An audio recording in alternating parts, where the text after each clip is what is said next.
Welcome back to my channel Nandini ব্লগে তোমাদের অনেক অনেক স্বাগত জানিয়ে আজকের ভিডিওটা শুরু করলাম। আর দেখো আজকে আমি কি করছি, এখন আলু কুটতে তোমাদের ভিডিওটা স্টার্ট করলাম। আর এইখানে তো দেখতেই পাচ্ছ আমার বাড়ির অবস্থা পুরো ভাঙাচোরা হয়ে আছে, নোংরা একদম লাল মেজে সাদা সাদা অবস্থা। আমার কিন্তু সারাদিন রান্নাবান্না কিছুই করতে পারিনি, শুধু একটু আলু ভাজা করেছিলাম, বুঝেছো। আচ্ছা এই দেখতেই পাচ্ছ মিস্ত্রিরা সব কাজ করছে, সব ভেঙে দিয়েছে। আর একটা ঘর ধরে বুঝতেই পারছো ভেঙে দিলে কি অবস্থা হয়, তাই কি না। ওইদিকে খুঁড়ছে, মাটি বার করছে, মানে যাচ্ছে তাই অবস্থা ঘর বাড়ি। শুধু আমার ছেলের জন্য একটু আলু ভাজা করছি, ও একটু খাবে, ওর খিদে পেয়েছে। আর ফ্রিজে দেখলাম একটু আটা মাখা আছে, ওই দিয়ে ওকে দুটো পরোটা বানিয়ে দিয়েছিলাম, ওই পরোটা আর আলু ভাজা খেয়েছে সকালবেলা ব্রেকফাস্টের জন্য।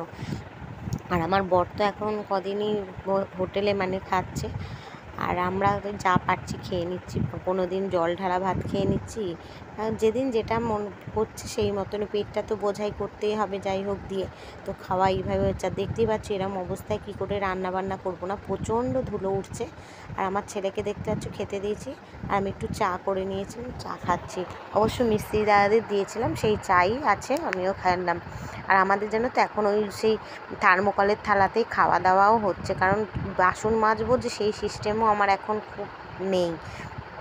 আর অনেক বাসন পড়ে গেলে মাজতেও আমার অসুবিধা হয়ে যাচ্ছে, অত মিস্ত্রি আছে। আর বুঝতেই পারছো তো একটা ঘর তো সেই কারণে আমি এখন ওই থার্মোকলের থালা গ্লাস যে আছে ওতেই জল খাওয়া হচ্ছে এইসব। তো চলো এখন আমি বিছানাটা ঝেড়ে নিচ্ছি। বিছানাটা তো 14 বার নোংরা হচ্ছে, বালি ধুলো হয়ে যাচ্ছে, তারপরে বিছানাটা কিচকিচ করছে। আমি 14 বার গোছাচ্ছি, 14 বার পরিষ্কার করছি। আর আমার ছেলের যা কাজ তাই করে যাচ্ছে, দেখতে পাচ্ছ বদমাইশি করেই যাচ্ছে সারাদিনও ওইসব করে। দেখো আয়নার সামনে দাঁড়িয়ে নাচন কোদন করছে, দেখেছো, সারাদিন এইসবই করতে থাকে। হাসিও পায়, রেগেও যাই, কি করব। তো এই নিয়েই চলতে হবে। আর আমি বিছানাটা ঝেড়ে নিচ্ছি, আর ঝেড়ে ঘরদোরগুলো একটু গুছিয়ে নেবো। ঘরদোরে মানে একটা ঘর, সেখানেও যদি এরকম নোংরা হয়ে থাকে বসতে শুতেও আমাদেরও তো অসুবিধা হচ্ছে। মিস্ত্রির কাজ করছে বলে তো আমরা যে কাজ করবো না, খাবো না, ঘুমাবো না তা তো না, সবই করতে হবে আমাদের। তার জন্য ঘরটা একটুখানি গুছিয়ে নিচ্ছি। অনেকগুলো জামা কাপড় আছে, সেগুলোকে একটু ভাঁজ করে নিচ্ছি। আর ঘরের মধ্যেই আমার ওয়াশিং মেশিন, টেবিল তুলে দেওয়া হয়েছে। তারপর খাটের তলায় তো দুনিয়ার বাসন কোসন, মানে যত মশলাপাতির ডিপে সমস্ত ঢুকিয়ে দিয়েছি। এই তো অবস্থা ঘরের।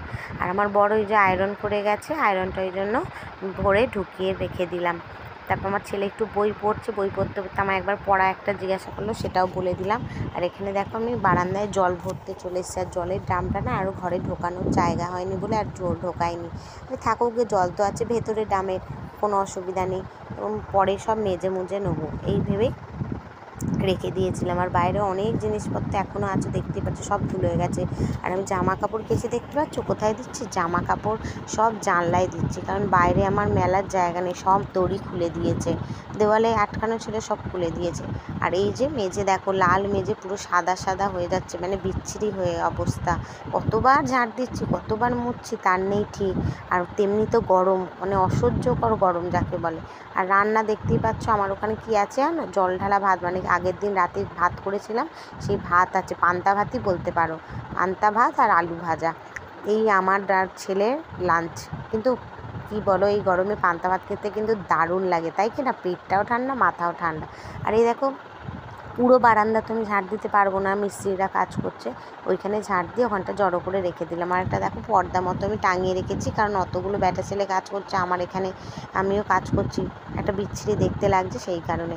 তারপর ঘরটা একটু মুছে নিচ্ছি, জল জল করে মুছছি, জানো, সঙ্গে সঙ্গে টেনে নিচ্ছে, এত ঘর গরম, মেঝেটা এত গরম যে কি বলবো, সঙ্গে সঙ্গে একদম শুকিয়ে যাচ্ছে। আর আমার এই যে টেবিল ফেবিল সব তুলে দিয়েছি, দেখতেই পাচ্ছ। এখন এই যে কাজগুলো করে নিই, চলো তারপর আবার আসছি। আর এইখানে কি বলবো তোমাদেরকে, মানে আমার যে মিটারটা হচ্ছে না, মিটারটা হতে গিয়ে যে আমার কত ক্ষতি হয়েছে, মানে চিন্তা করা যাবে না। তো যাই হোক, আমার এখানে দেখো লেবু ছিল অনেকগুলো, তো মিস্ত্রি দাদাদেরকে একটু শরবত বানিয়ে দেবো, এত গরমে কতবার চা দেবো, তাই না, ওদেরও তো খেতে একটাই লাগবে, কষ্ট হচ্ছে, ওই জন্য লেবুর জল করে দিচ্ছি ঠান্ডা জলে। আর গলাটাও আরাম হবে, শরীরটাও আরাম হবে, তাই কি না। আগের দিনে রসনা করে দিয়েছিলাম, আজকে না রসনা শেষ হয়ে গেছে, ওই জন্য আর রসনা দিয়ে নিই, লেবুর জল গুলে দিচ্ছি। আর আমার ছেলে খাবে, আমিও খাবো।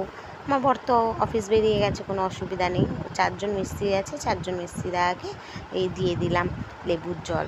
লেবুর জলটা খেয়ে আবার আমাকে বলছে, উফ খুব ভালো হলো, জানো ঠান্ডা হলো গলাটা, শরীরটা। তো এই তো ভেঙে ফেলেছে দেখছো, আবার গাঁথুনিও দিয়ে দিয়েছে। আর আমার ছেলে এখন কি খাচ্ছে দেখো, আমার ছেলে অনেকগুলো আঙুর পড়ে আছে, আঙুরগুলো খায় না, এত টক যে কি বলবো। গেছে বললাম তাহলে আয় তোকে একটু আঙুর মাখা করে দিই, বলে ওকে আঙুর মাখা করে দিলাম। নুন, চিনি, ভাজা মশলা, একটু কাসুন্দি সব কিছু দিয়ে করে দিয়েছি। খেয়ে দে ও বললাম কেমন হয়েছে বল, এক্সপ্রেশন দেখলে লোক বলবে বোধহয় খুব বিচ্ছিরি। তাই বললাম কেমন হয়েছে, খুব বাজে খেতে? বলছে না খুব টক আমাকে বলছে। তো যাই হোক, এই নিয়ে ওর সাথে আমার চলছিল একটু।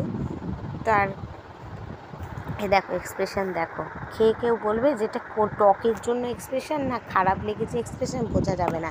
তারপর দেখো আমি একটু ঘুরিয়ে দেখিয়ে দিলাম আমাদের কী অবস্থা।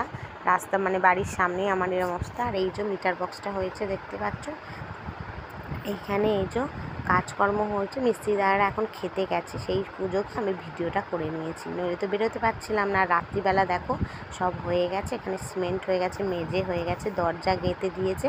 আর এইরকমভাবে 2 দিন মানে একদম সারা রাত ওরকম খোলাই ছিল আমাদের, জানো। তো আজকের মতো